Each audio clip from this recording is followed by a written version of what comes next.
There is a vast gulf between Donald Trump's rhetoric and the reality out on the high seas. A total blockade was announced. Iran was besieged in the media narrative. But the very next moment, ship tracking data revealed an embarrassing secret. Oil traffic remained as busy as ever. Tankers from the Shadow Fleet continued to sail calmly through the Strait of Hormuz, as if U.S. sanctions were nothing more than ink on paper. On one hand, we hear the bluster of economic warfare.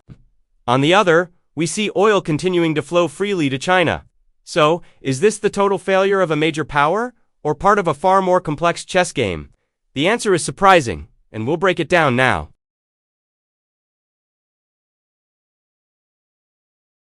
"11 ships passed through Hormuz. Blockade called into question." In the past 24 hours, at least 11 ships have been recorded passing through the Strait of Hormuz, and this is more than just a number. Among them are 4 ships on the U.S. sanctions lists, such as the Rich Starry, RHN, Honglu, G Summer, and Zainer II, plus 1 race tanker that was observed attempting to exit toward India. The types vary, ranging from massive VLCCs carrying crude oil, LPG ships, chemical tankers, to container ships and bulk carriers. Their flags are equally diverse, from Curaçao and Comoros to shell registrations commonly used to evade sanctions. Their cargo: energy, oil, gas, and vital commodities that are the lifeblood of the global economy. Their destinations are no secret either: Fudra and Corfacon in the United Arab Emirates, Sohor in Oman, and even Basra in Iraq. This means that energy distribution channels remain operational, even as the U.S. fleet claims to have turned back 10 ships. Tracking data reveals a more gray reality. Some have retreated, but others continue on their course. And the situation becomes even more complex when we consider the cracks in Allied support. The United Kingdom has firmly refused to participate in enforcing the blockade, with the Prime Minister emphasizing that their priority is to keep the Strait of Hormuz open, not to close it. France is pursuing a diplomatic path rather than direct military operations. Australia has also faced criticism from Washington for allegedly not providing sufficient support. Even Saudi Arabia has signaled a shift in direction, as if beginning to consider security autonomy without relying entirely on the U.S. In other words, this is no longer merely about whether ships pass through or not. It is about who truly stands behind this policy. Escalation heats up. If we look back a bit, this escalation didn't happen overnight. Following the blockade announcement, the United States' first move was immediately visible at sea. Military patrols were intensified. A naval fleet was deployed in the Gulf of Oman, along with destroyers and systems. Active surveillance is in place. With a very clear message: every ship entering and leaving Iranian ports will be monitored. In an official statement, U.S. Central Command affirmed that its forces are present, vigilant, and ready to ensure compliance. But on the ground, as we have seen, compliance does not always occur. The next step is further escalation. Washington is not stopping at a physical blockade, but is also expanding pressure into the diplomatic and economic spheres.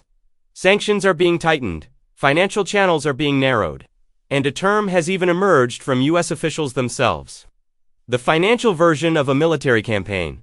This means that it is not just the ships that are being targeted, but the entire system that enables those ships to sail. On the other hand, however, Iran is playing its legal and geographical cards. They cite the principle in the United Nations Convention on the Law of the Sea that a state has rights over its coastline and responsibilities in that area. In other words, Iran feels it has the legitimacy to regulate traffic around the Strait of Hormuz. In fact, this narrative is expanded with a new threat. If pressure continues to mount, it is not just Hormuz that could be disrupted, but also Bab el-Mandeb, the entrance to the Red Sea. This is not merely a bluff, but a signal that the conflict could spread to other global trade routes. Amid this tug-of-war, China has adopted a stance that is far from passive neutrality. Beijing has openly criticized the blockade and called unilateral sanctions an illegitimate move. Their ships continue to transit the area, and Chinese defense officials have reaffirmed their commitment to maintaining both stability and freedom of navigation. This is significant because China is not merely an observer. It is a major energy consumer that relies heavily on this route. By continuing to operate, they are sending a message that US pressure is not entirely effective. Instead of de-escalating the situation, Washington is actually raising tensions. Recent reports indicate that approximately 10,000 additional troops have been deployed to the Middle East, adding to the more than 50,000 personnel already in the region. Aircraft carriers, marine units, and even elite forces are being positioned closer to the conflict zone. This is no longer merely a deterrent, opens up far more serious options, including the possibility of a direct attack if negotiations fail. And this is where a new layer emerges. Russia, which has been closely monitoring the situation from the start, is sounding the alarm.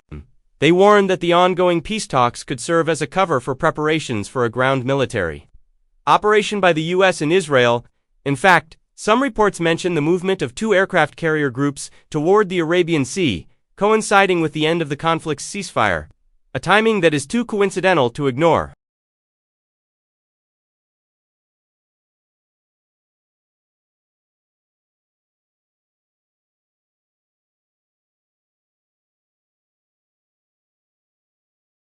A multi-layered crisis. And as the ships continue to move, the pressure is beginning to be felt in an area rarely highlighted: logistics and endurance. At sea, reports from aircraft carriers such as the USS Abraham Lincoln and the USS Tripoli reveal another side of these prolonged operations. Supplies are running low, supply chains are not as flexible as imagined, and crew morale is slowly eroding. This is no longer about combat power, but about sustainability. The longer the operation continues, the greater the pressure on the logistics system. This is a weakness, often hidden behind the image of military might. The impact doesn't stop at warships. The ripple effects are immediately felt in the global humanitarian crisis. Disrupted distribution channels are causing food and medical supplies to stall. In Yemen, for example, nutritional aid for malnourished children is stuck in the port of Dubai. Clinics are running out of stock, while patients keep arriving. Similar situations are unfolding in East Africa and parts of Asia, not because aid isn't available, but because it can't reach its destination. In many cases, the needed medicines are already in warehouses, but trapped in a paralyzed logistics chain. All of this is exacerbated by soaring energy prices. When oil flows are disrupted, prices immediately skyrocket. In the worst-case scenario, according to the International Monetary Fund, oil and gas prices could even double. And this isn't just about market figures. It means transportation costs rise, production slows, and prices for daily necessities follow suit. Global economic growth is also beginning to slow, approaching a point that many analysts refer to as the recession threshold. The world seems to be caught in a domino effect stemming from a single narrow point on the map, the Strait of Hormuz. Amid this pressure, diplomacy is attempting to re-enter the picture, but with a different approach. Iran is no longer merely reacting, it is now setting conditions. They assert that new negotiations will be meaningless without a clear framework and without tangible commitments from the opposing side. There is even talk that control over the Strait of Hormuz could be formalized, including the possibility of a future transit fee system.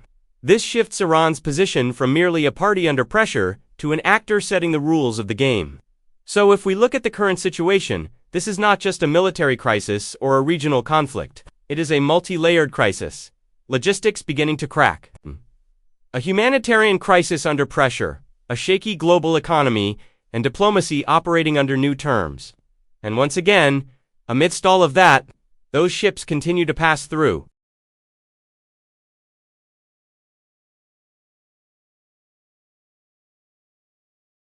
Conclusion. At the end of this situation, the world stands at a crossroads. On one hand, there is a chance for de-escalation, as Iran reopens the Strait of Hormuz alongside a ceasefire, giving global trade a breather and offering hope for diplomacy. But on the other hand, the specter of escalation remains very real. Donald Trump himself has signaled that without an agreement, the blockade will remain in place, and the option of an attack could even be reconsidered. This means that a single decision could change the course of everything, from stability to a new crisis. The question now is simple. Who will exercise restraint first, before the situation spirals completely out of control?